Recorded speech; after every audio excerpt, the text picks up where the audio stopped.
Assalamualaikum warahmatullahi wabarakatuh. Halo semuanya, perkenalkan nama saya Juliana Triaulia dari kelas 3A Prodi Sistem Informasi Fakultas Ilmu Komputer Universitas Singapura Bangsa Karawang. Pada pertemuan ke-8 ini dari mata kuliah Sistem Informasi, Akuntansi dan Keuangan, di sini tuh kita dikasih tugas ya teman-teman untuk menganalisis sistem fiat di Indonesia, yaitu analisis sistem uang fiat yang berlaku di Indonesia. Nah, pada pembukaannya itu ada 3 poin nih. Yang pertama, uang fiat tuh sebagai pilar ekonomi modern. Nilainya berdasarkan kepercayaan dan regulasi. Selanjutnya, ada fokus analis, yaitu di Indonesia saja fokusnya.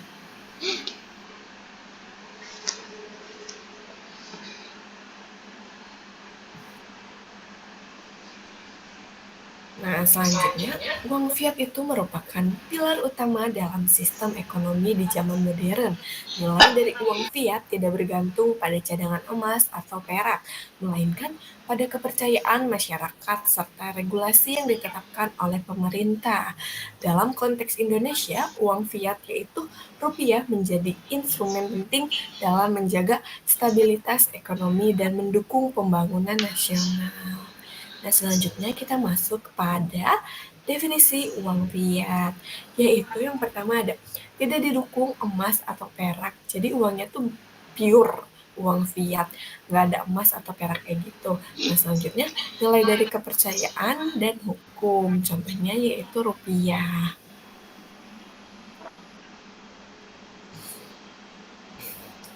Uang fiat sendiri adalah mata uang yang diterbitkan oleh pemerintah dan ditetapkan sebagai alat pembayaran yang sah. Jadi ini udah disahkan oleh pemerintah dan pastinya legal. Nilainya tidak ditopang oleh komoditas seperti emas atau perak, melainkan oleh kepercayaan masyarakat kepada negara dan otoritas moneter. Di Indonesia, rupiah adalah bentuk uang fiat yang resmi dan wajib digunakan dalam transaksi apapun. Nah, di sini aku mengutip sejarah singkat, yaitu ada 4 sejarah, yaitu yang pertama Pra, yaitu pada tahun 1946, yaitu mata uang kolonial. Selanjutnya pada tahun 1946, yaitu ORI atau Uang Republik Indonesia. Yang ketiga yaitu rupiah sebagai mata uang nasional, dan yang keempat yang terakhir BI sebagai otoritas moneter.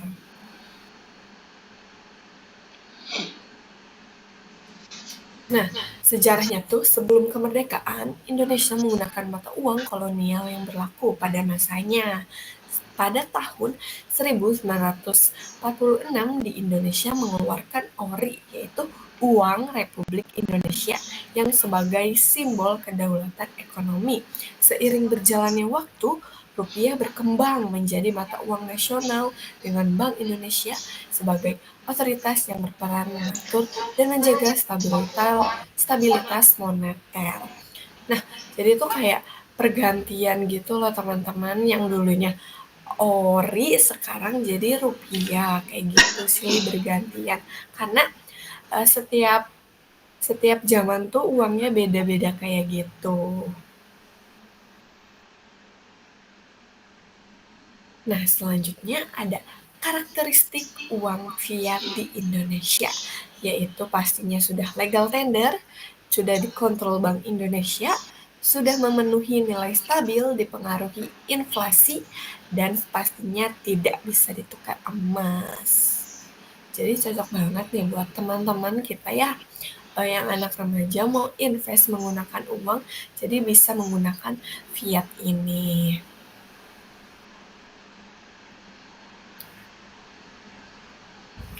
Nah, selanjutnya, rupiah memiliki beberapa karakteristik utama, yaitu yang pertama sah sebagai alat pembayaran atau legal tender yang seperti sudah saya katakan sebelumnya. Selanjutnya dikontrol penuh sepenuhnya oleh Bank Indonesia. Selanjutnya, nilainya dipengaruhi oleh inflasi dan kebijakan moneter, serta tidak dapat ditukarkan dengan komoditas seperti emas. Karakteristik ini juga membuat fiat fleksibel, namun juga bergantung pada kepercayaan masyarakat. Nah, jadi tuh di sini tuh kayak fiat tuh belum terlalu dikenal oleh masyarakat awam, jadi makanya bergantung pada kepercayaan masyarakat.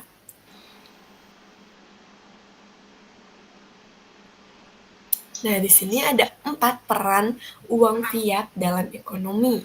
Yang pertama ada medium of change, yaitu alat tukar. Yang kedua, unit of account, yaitu satuan nilai. Yang ketiga, store of value, yaitu penyimpanan nilai. Dan yang terakhir, alat kebijakan moneter BI. Nah, dalam sistem perekonomian, uang fiat juga berfungsi sebagai alat tukar untuk mempermudahkan transaksi, sebagai satuan hitungan untuk menilai barang dan jasa, serta sebagai penyimpanan nilai agar masyarakat dapat menabung. Selain itu, uang fiat juga menjadi instrumen kebijakan moneter Bank Indonesia untuk mengendalikan inflasi dan menjaga pertumbuhan ekonomi.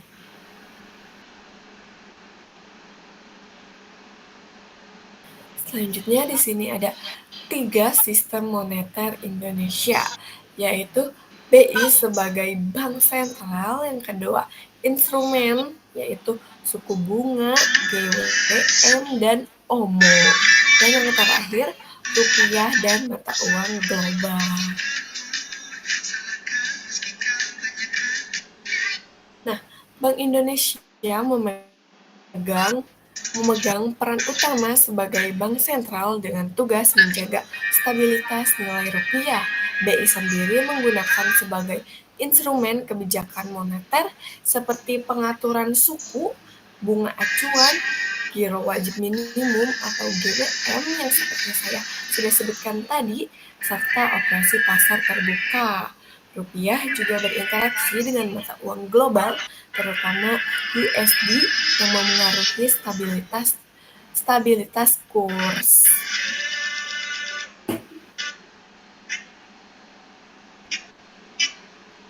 Nah, selanjutnya di sini juga saya mengambil kelebihan sistem uang fiat, yaitu fiat pastinya fleksibel untuk kebijakan, yang kedua mudah diproduksi, yang ketiga mendukung pertumbuhan ekonomi di era yang sekarang yang sudah sangat digital, dan yang terakhir stabilitas pembayaran. Sistem uang fiat memiliki sejumlah kelebihan, antara lain fleksibilitasnya tinggi dalam kebijakan moneter, kemudahan dalam produksi dan distribusi, selanjutnya mendukung pertumbuhan ekonomi, serta menjaga stabilitas sistem pembayaran nasional. Hal ini menjadikan uang fiat tetap relevan di era modern. Nah, setelah ada kelebihan, maka ada kekurangan, yaitu kekurangan sistem uang fiat adalah rentan inflasi, bergantungan kepercayaan publik, risiko dan kebijakan, dan yang terakhir tantangan kripto dan digitalisasi. Tapi di sisi lain, sistem uang fiat juga memiliki kelemahan nih. Uang fiat rentan terhadap inflasi, bahkan hiperinflasi bila dikelola dengan buruk atau tidak benar. Nilainya sepenuhnya bergantung pada kepercayaan publik dan kebijakan moneter yang salah dapat mengakibatkan ketidakstabilan. Selain itu, munculnya aset digital dan kripto menjadi tantangan baru, teman-teman. Selanjutnya di sini ada studi kasus inflasi di Indonesia.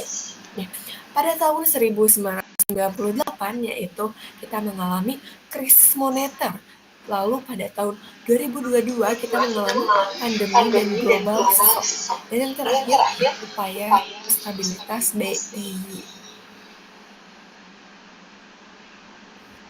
Nah, Indonesia sendiri tuh pernah mengalami inflasi yang cukup tinggi, seperti pada krisis moneter pada tahun 1998 yang disebabkan oleh ketidakstabilan ekonomi Asia.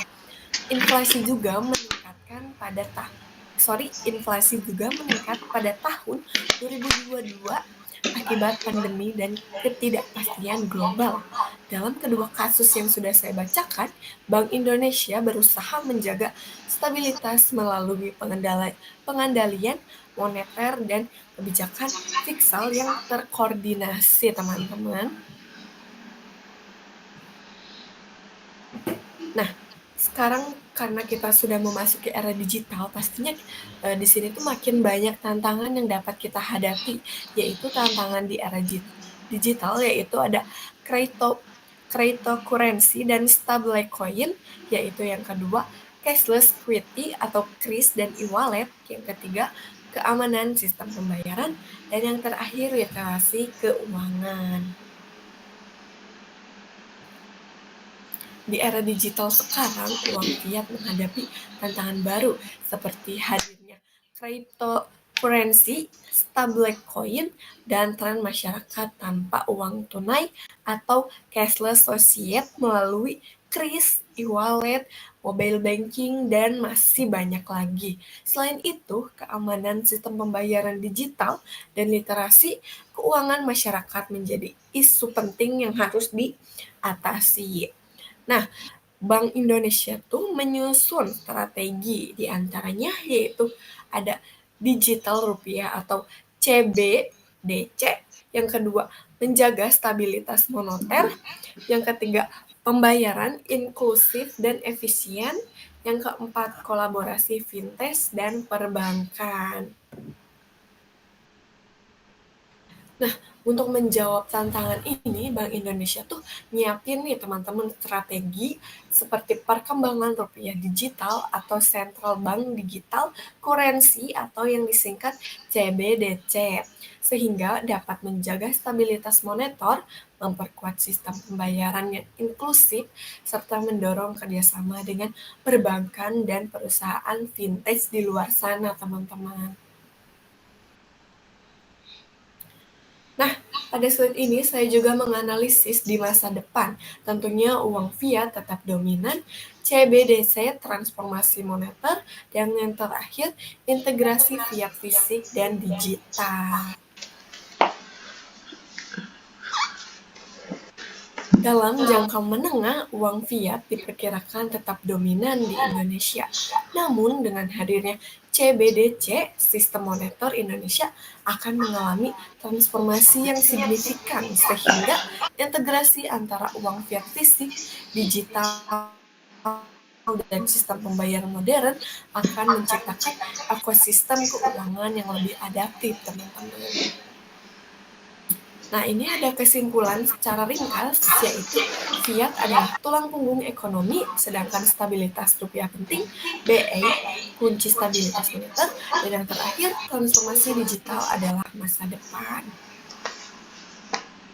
Nah, jadi ini lebih detailnya tuh uang fiat adalah tulang punggung perekonomian di Indonesia.